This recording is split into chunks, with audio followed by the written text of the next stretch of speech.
क्या हाल है दोस्तों। सबसे पहले सबको जय श्री राम। तो आपको पता है कि प्रीमियर लीग जो इंग्लैंड में खेली जाती है वो स्टार्ट हो चुकी है कल से। और कल मैंने दो मैच देखे, वैसे चार हुए थे मैच, लेकिन मैंने दो मेन मैच देखे। एक आर्सेनल और वोल्व्स का मैच देखा, एक लिवरपूल और इप्सविच सिटी का मैच देखा। तो पहले बात करते हैं लिवरपूल वर्सेस इप्सविच सिटी।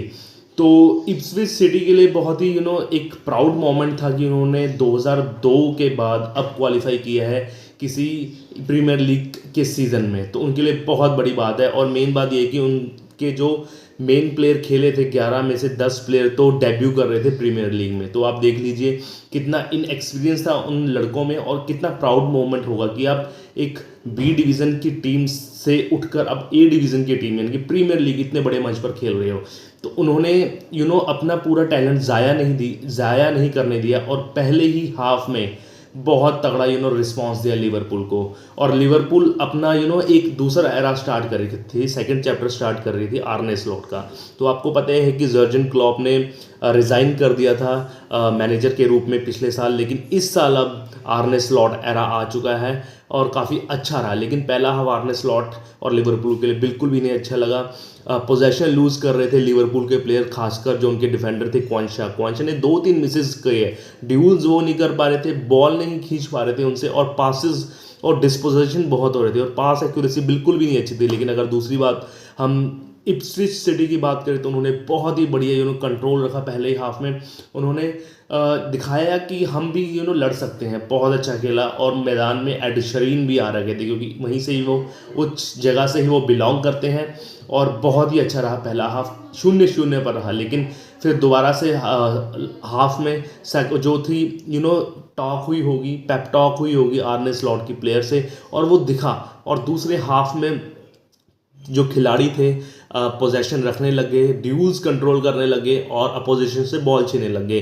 क्वांशा को रिप्लेस किया कोनाटे ने रिप्लेस किया और काफ़ी दिखा उसका फ़ायदा, जिससे ड्यूल्स उससे छीने गए। और फिर ट्रेंट अलेक्जेंडर आर्नोल्ड ने बहुत बढ़िया क्रॉस दिया डियोगो जोटा तक, लेकिन डियोगो जोटा कुछ सेंटीमीटर या कुछ इंचेस से रह गए थे। बहुत तगड़ा खेला इसमें ट्रेंट अलेक्जेंडर आर्नोल्ड। फिर दोबारा से ट्रेंट ने एक अच्छा पास दिया, बहुत ही बीच में से चीरते हुए पास दिया मो साला को, और फिर मो साला ने सिंपल सा एक पास देकर डियोगो जोटा ने 60वें मिनट में गोल दाग कर 1-0 से आगे कर दिया लिवरपूल को।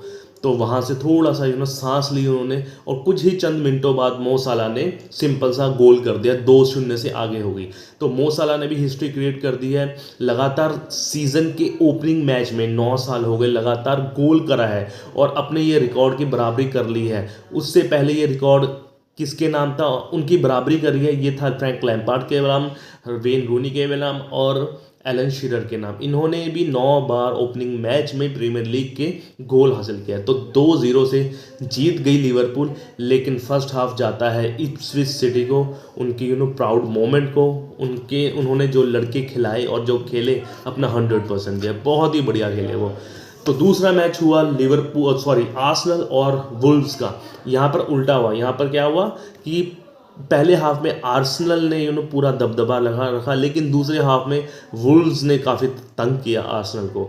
तो पहले बता दें कि बुकायो साका मेन इसमें करता धरता रहे। बुकायो साका भाई, हम बात करते हैं किलियन एम्बापे की, ठीक है ना, बात करते हैं लमीन यमाल की, बात करते हैं हम, ठीक है ना, हम बात करते हैं विनीशियस जूनियर की, बात करते हैं हम डेक्लन राइस की, बात करते हैं। लेकिन बुकायो साका अंडररेटेड प्लेयर है मेरे लिए। 22 साल के हैं वो।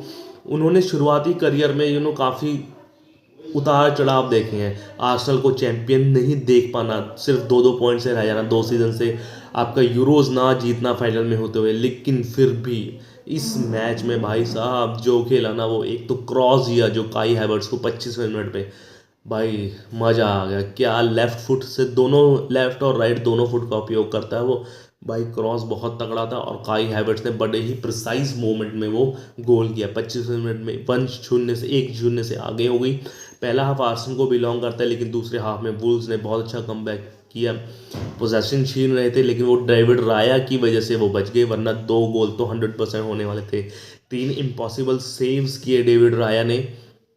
एक 2 गोल तो श्योर शॉट थे, एक तो हेडर लग के तो दूसरी जगह, दूसरी डायरेक्शन में जा रही थी बॉल, लेकिन फिर डेविड राया कि आप वो एक्सपीरियंस लगा लीजिए या फिर उनके रिफ्लेक्सेस लगा लीजिए, बहुत ही तगड़ा उन्होंने सेव किए। और फिर दोबारा से बुकायो साका ने मेरे ख्याल से एंड में आते आते 85 या 86वें मिनट में कुछ ऐसे ही लेफ्ट फुटेड शॉट मारा, जैसे यूरोज में मारा था ना उसने, बहुत तगड़ा क्लीन खेला। भाई ये लड़के को कुछ ना कुछ तो ट्रॉफी जिताओ, आर्सेनल जिताओ या फिर इंग्लैंड की तरफ से जीते, ये डिजर्व करता है लड़का जीतना। बहुत तगड़ा बुकायो साका ने खेला इस मैच। काइल हैवर्ट्स को भी मौके मिले और एंड में थोड़ा सा काइल हैवर्ट्स की डिफेंडर थे ना उनके वॉल्व से थोड़ा सा कहासुनी हो गई थी, तो वॉल्व्स के डिफेंडर ने एक तरह से उनको चोक कर दिया था, गले से पकड़ लिया था एंड में जब गिर रहे थे काइल हैवर्ट्स, तो बच गए वहाँ पर। कोई सैंक्शन नहीं लगा मेरे ख्याल से, रेड येलो कार्ड या फिर एक मैच का बैन तो 100% पक्का था, जिस तरह से उन्होंने चोक किया था डिफेंडर ने वॉल्व्स के। तो 2-0 से आर्सेनल जीता, 2-0 से लिवरपूल जीते। और यही दो मैच थे, और दो मैच में ऑस्टन विला वहाँ से जीत गया था और ब्राइटन भी जीत गया था। तो आज भाई, आज क्लैश ऑफ द टाइटन्स है, बहुत तगड़ा मैच है चेल्सी और मैनचेस्टर सिटी का। तो बहुत तगड़ा मैच है वो, तो आप आज देखिएगा 9 बजे, मैं भी देखूंगा। तो कल उसका रिव्यू आएगा, तब तक के लिए बाय और जय श्री राम।